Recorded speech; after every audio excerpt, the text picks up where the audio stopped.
So sa Inco guys, yung mga tools nila. Okay dito. Check yung ano, bumili ka circular. Check natin quality pag okay. Ano na lang sir? Ngayon nyo lang masusubukan sir? Oo, try natin Inco. Pero mukhang maganda naman. Sabi ni boss, good quality raw. Yeah. Yun, welcome back guys sa ating channel, and this is Rod again from Rocks TV. Ngayon sa video ito guys, i-share namin sa inyo itong ginawa namin na DIY table saw. So kung napansin ninyo, ipalikin mo ng bago lang na laminated marine.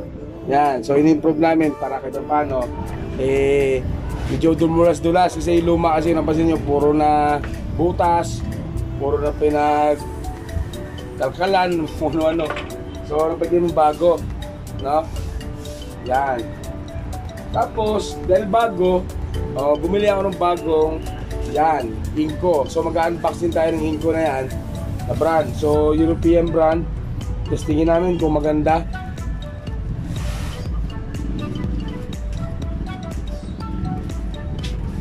So, ito yung lumang circular saw na tinanggal natin. Yan, medyo kinalawang na sa bottom kasi ito yung dati naka-mount na 7/1/4. So, bumili ako 9-inch na Inco. Ito yung kakabit natin sa bagong table saw ngayon. So okay pa naman to, yung makita na M series, gumagana pa naman. Pero dahil bago nga, i-unbox ito yung bagong pinili natin.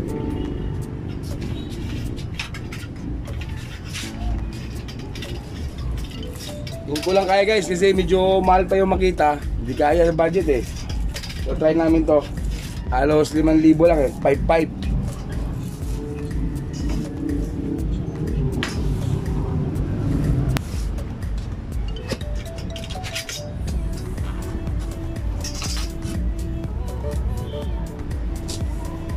Yun, yun sa loob. So, may kasamang carbon process at meron siyang pangkalas ng blade tsaka yung manual niya, no? Inco circular saw.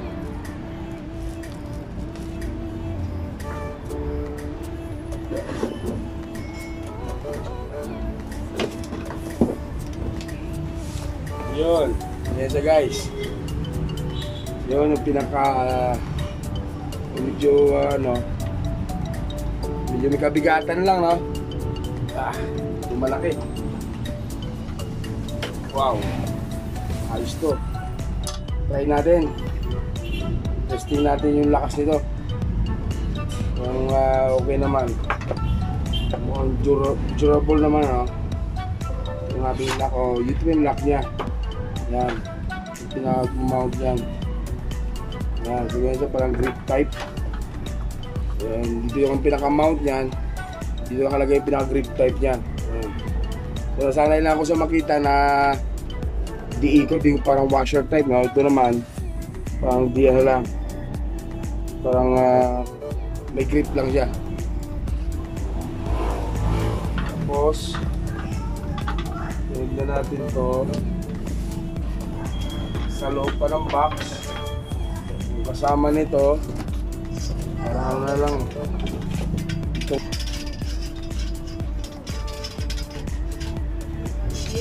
Naka-handle. Tapos meron siyang yung guide niya. So, wala na laman, yan lang guys. So sasakan guys, check natin yung lakas niya, no? Kung okay yung takbo.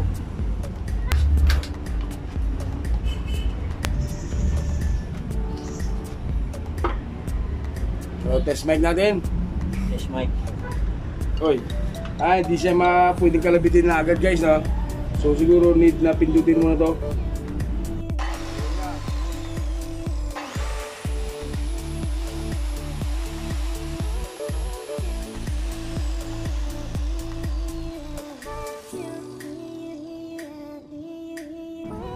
So yung blade niya pala 60 teeth.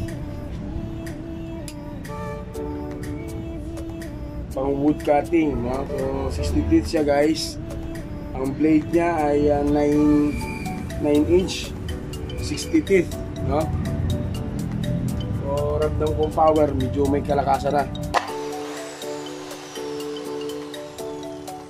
kaalaman to. Lalo ka usay ito.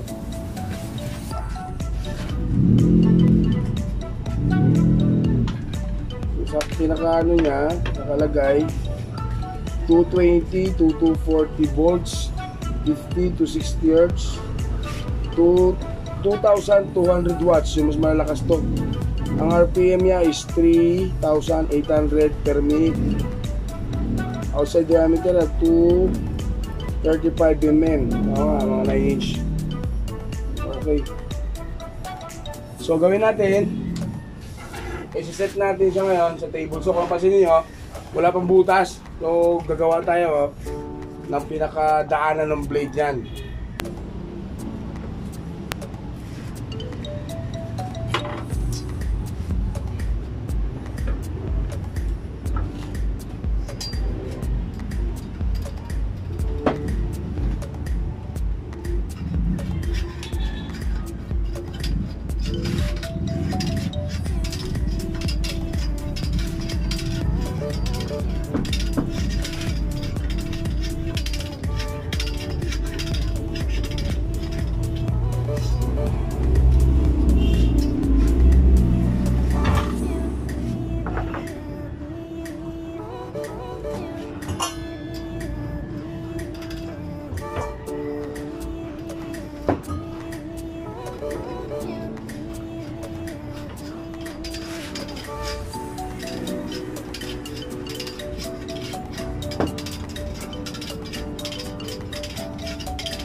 So naka-reverse na, layout na natin para alam natin kung saan putasan sa ibabaw yan.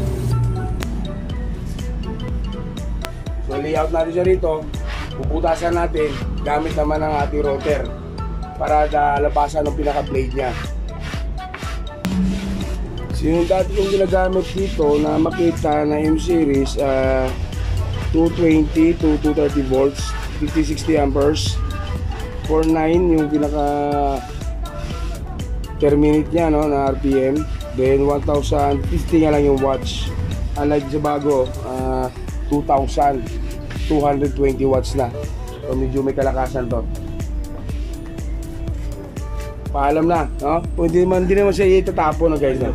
I-raffle natin to. I-joke lang. So magagamit natin to sa mga pang-backing nga lang. Yun ang malaki na bago bili natin, yun na pag-gamitin natin pang araw-araw natin pag-cut ng ating mga laminated wood.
Walang magpo-45 dyan, ha?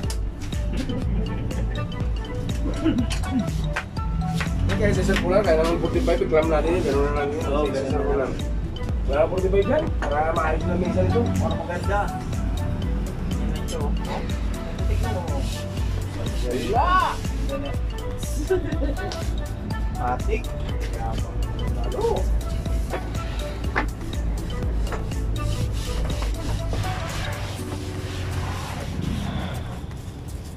Nakabili ka ng screw, pre, para sa hinges. Sobrang dami talaga nakalimutan ko. So yan na guys, nabutas tayo ng pang ano, no? Para sa pinakadaanan ng blade. So nag-router tayo. So yan na yan.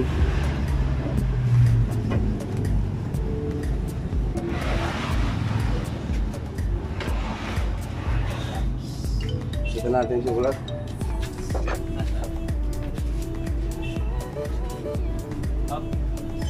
Ito ka lang ilalim. Dito tayo din dyan.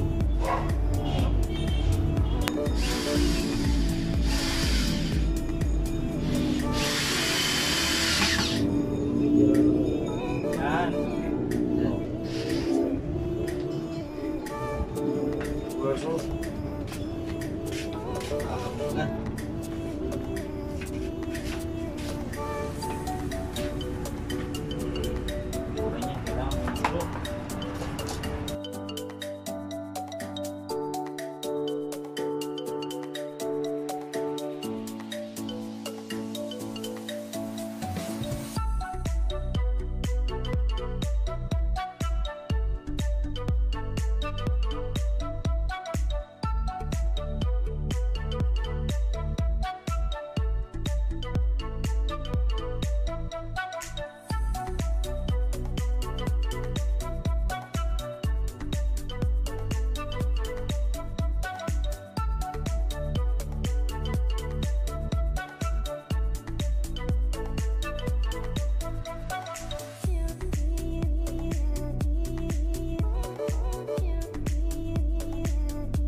Medyo yan na.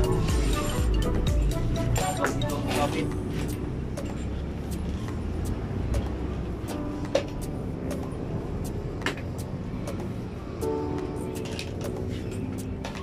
Yun guys, nagbaklas kami uli. Tinaoff namin yung table uli, no? Sinigurado namin na kailangan malagay na screw ay uno medya. Kasi kanina, yung tinesting natin kanina, yung mga pang-console hinges lang na screw. So delikado, kasi malakas yung bakina, parang hindi ako komportable. Lagyan namin ng sapi na 3/4 uli. Tapos nag-uno medya kami, tapos uno medya minount din namin sa pinaka circular saw natin. Kasi delikado, baka kumalabog eh. Yan, medyo kampante na kami dyan siguro. Ano, boss, Jaime? Laban na yan. Ayos na yan. Boss Louie, ano masabi mo dyan? Matik na matik to. Pandigma na. Delikado na gabi, kahit kayo din.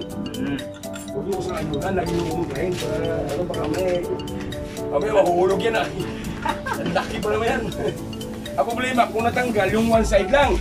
Pag gano'n, baliin niyo to eh. Baliin niya talaga, wasakin. Baliin mo sa akin eh, kung gumagalaw siya. So yan, titestingin natin mamaya kung okay yan. So yan na guys, na stabilize na natin yung pinili natin Inco brand na circular saw na 9 inch 60 feet. So try namin putulin o try natin tong gamitin sa ngayon. Let's start!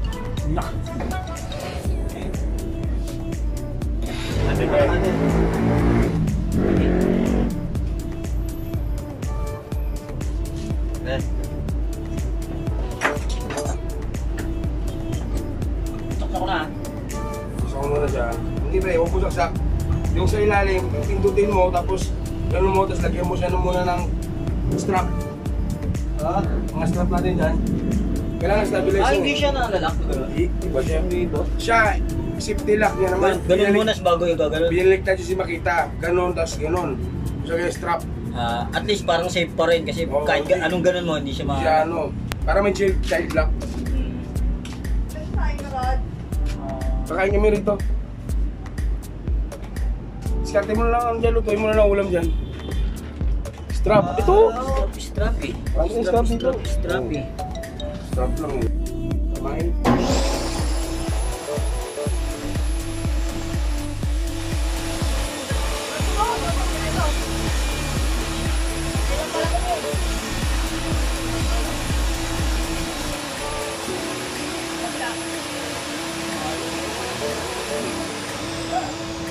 Meron na ito dati. Meron na ito dati ko eh. Ito. Okay na. Namin sa puno mo. Oo. Okay. Ito strap.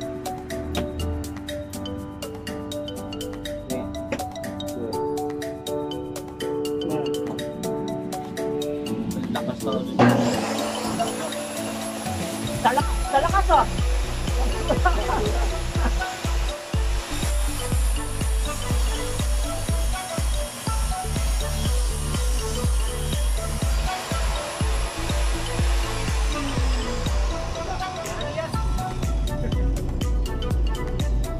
Ito yung cut niya guys, no?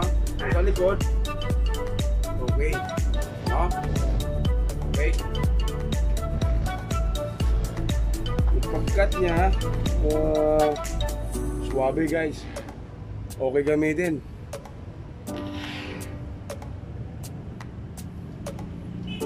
Straight naman. May mga konti lang. Pero okay siya. Hindi, ganun kasi yan eh. Cross cut yan eh. Cross cut to eh. Cross cut yan eh. Try naman sa rip cut niya, no? Kung anong dating. Try natin sa full mount. Diretso full mount. Diretso full mount sa cut out.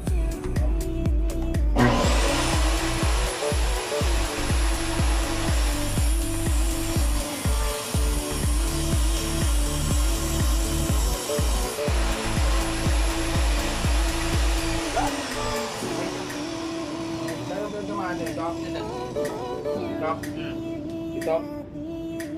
So yung rip cut. Sa rip cut, okay naman. Tapos full mount agad. Ito kabila, wala.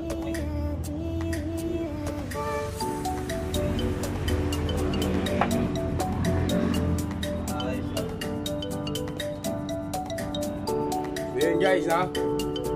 Okay, gamitin. Masubukan pa natin ang tuluyan yan pag ginamit natin sa mga tatapasin nating board. So yun na yun, nakita namin, no? Yung mga pre-riding project gagawin natin sa Alabang 345, no? So mga vanity cabinet yan, siguro mga 10 module yung titirahin natin dyan. Masusubukan tuluyan tong bago natin na circular saw at DIY natin na table saw. So thank you mga guys. So yun ngayon sa ating video. Ingat ka dyan mga idol.